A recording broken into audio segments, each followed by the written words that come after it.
Artificial intelligence AI, या आजकल ये शब्द मतलब हर तरफ सुनाई दे रहा है। हाँ बिल्कुल। और इसके साथ ही ना एक बड़ा सवाल भी खड़ा होता है कि भाई एआई हमारे लिए दोस्त साबित होगा या फिर आने वाले समय में एक बड़ा खतरा बन जाएगा। तो हमारे पास आज एक दिलचस्प लेख है, इसका शीर्षक है एआई और इंसान, दोस्त या खतरा। अच्छा, आज हम इसी लेख की थोड़ी गहराई में उतरेंगे और समझने की कोशिश करेंगे कि इसमें एआई के कौन कौन से पहलू उजागर किए गए हैं। मतलब ये हमारे लिए क्या कर रहा है, क्या खतरे हो सकते हैं और आगे का रास्ता क्या है। तो इस लेख की शुरुआत होती है इस बात से कि एआई अब कोई भविष्य की बात नहीं रही। हाँ ये तो है। ये हमारी रोजमर्रा की जिंदगी का हिस्सा बन गया है। हाँ। आप सोचिए, सुबह उठते ही फोन पर वो जो मौसम का हाल बताता है, असिस्टेंट। हाँ, वॉइस असिस्टेंट। या फिर यूट्यूब या नेटफ्लिक्स पर कौन सी फिल्म देखें, वो जो सुझाव आते हैं, बिल्कुल सिफारिशें। ये सब एआई तो है पीछे। यहाँ तक कि आजकल वो फोटो एडिट करने वाले ऐप्स भी, वो भी एआई इस्तेमाल कर रहे हैं। हाँ, वो सब ऑटोमेटिक एडजस्टमेंट वगैरह। बिल्कुल। और लेख में ये भी जिक्र है कि कैसे इसने मेडिकल फील्ड में, स्वास्थ्य सेवाओं में बीमारियों का पता लगाने की रफ्तार बढ़ाई है, या शिक्षा में मतलब सीखने के नए तरीके खोले हैं। हाँ, और ये उदाहरण तो जैसा आपने कहा बस कुछ ही है।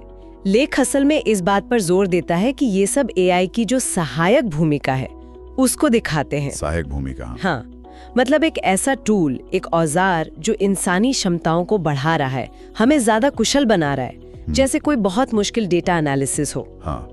या फिर किसी भाषा का फटाफट अनुवाद करना हो। एआई इन कामों को काफी आसान बना रहा है। तो ये मूल रूप से हमारी कह सकते हैं उत्पादकता बढ़ाने वाला एक जरिया है। बिल्कुल, उत्पादकता बढ़ाने वाला जरिया। लेकिन फिर वही सवाल घूम फिर के आता है कि क्या इसकी कोई कीमत चुकानी पड़ेगी। ये लेख सिर्फ फायदों पर ही नहीं रुकता, ये कुछ गंभीर चिंताएं भी सामने लाता है। और सबसे आम डर जो शायद बहुत से लोगों के मन में है, नौकरियों का। हाँ, नौकरियों का। लेख यही सवाल पूछता है कि भाई अगर मशीनें वो सारे काम करने लगें जो आज इंसान कर रहे हैं, तो फिर इंसानों का क्या होगा? क्या हम अप्रासंगिक हो जाएंगे? और बात सिर्फ नौकरियों तक ही नहीं है। लेख में एक और चीज का जिक्र है, सुपर इंटेलिजेंस। हाँ, सुपर इंटेलिजेंस यानी एक ऐसी स्थिति जब एआई सोचने समझने में इंसानों से भी ज्यादा, मतलब बहुत ज्यादा बुद्धिमान हो जाए। ये सुनने में तो किसी साइंस फिक्शन फिल्म जैसा लगता है। बिल्कुल। लेकिन लेख बताता है कि कई विशेषज्ञ इसे एक वास्तविक संभावना मानते हैं। जरा सोचिए, अगर मशीनें खुद से सीखने लगें, खुद को बेहतर बनाने लगें, तो क्या हम उन्हें कंट्रोल कर पाएंगे? देखिए, ये चिंताएं जो लेख उठा रहा है वो निराधार नहीं है। इन्हें गंभीरता से लिया जाना चाहिए। नौकरियों पर असर तो कुछ हद तक अभी से दिखना शुरू हो गया है। हाँ, ऑटोमेशन की वजह से।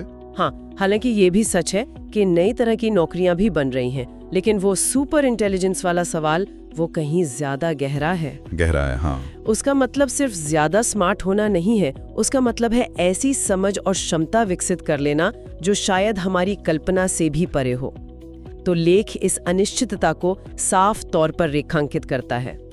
तो क्या हम ये मान लें कि भाई खतरा असली है और एआई से दूरी बना लेनी चाहिए? यहीं पर लेख एक तरह का संतुलन बनाने की कोशिश करता है। हाँ, वो महत्वपूर्ण है। उसका तर्क ये है कि एआई अपने आप में न तो दोस्त है न दुश्मन। ये तो बस एक तकनीक है, एक बहुत शक्तिशाली औजार।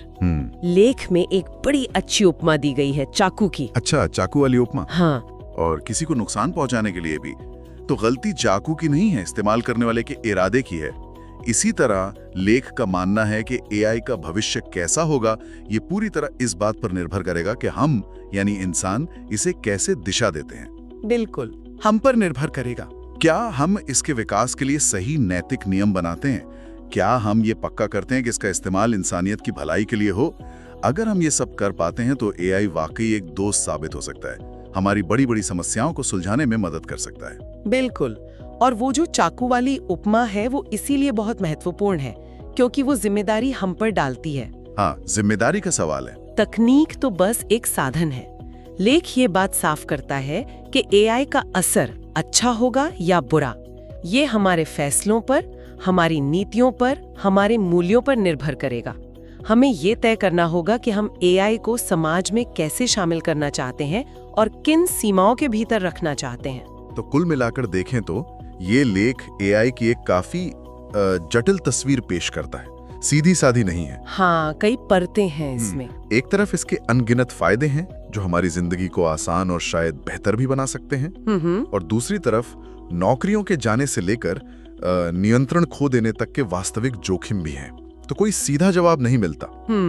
लेख का निचोड़ मुझे लगता है यही है कि एआई एक दो धारी तलवार है। सही कहा। ये दोस्त बनेगा या खतरा, ये कहानी अभी लिखी जा रही है और कलम हमारे हाथ में है। हमारे चुनाव ही इसका भविष्य तय करेंगे। बिल्कुल सही कहा। और शायद ये लेख हमें इस पारंपरिक सवाल दोस्त या खतरा से थोड़ा आगे सोचने को मजबूर करता है। हाँ, शायद ये इतना सीधा है ही नहीं। हाँ, ये शायद इतना सरल विभाजन है ही नहीं। असली सवाल शायद ये है कि क्या हम इस अभूतपूर्व शक्तिशाली तकनीक को बुद्धिमानी और जिम्मेदारी से संभालने के लिए तैयार है? ये बड़ा सवाल है। क्या हम इसके साथ मिलकर एक बेहतर भविष्य बना सकते हैं, या कहीं ऐसा ना हो कि हम अपनी ही बनाई हुई चीज के आगे बेबस हो जाएं? ये विचार हमें भविष्य के बारे में बहुत गहराई से सोचने पर मजबूर करता है।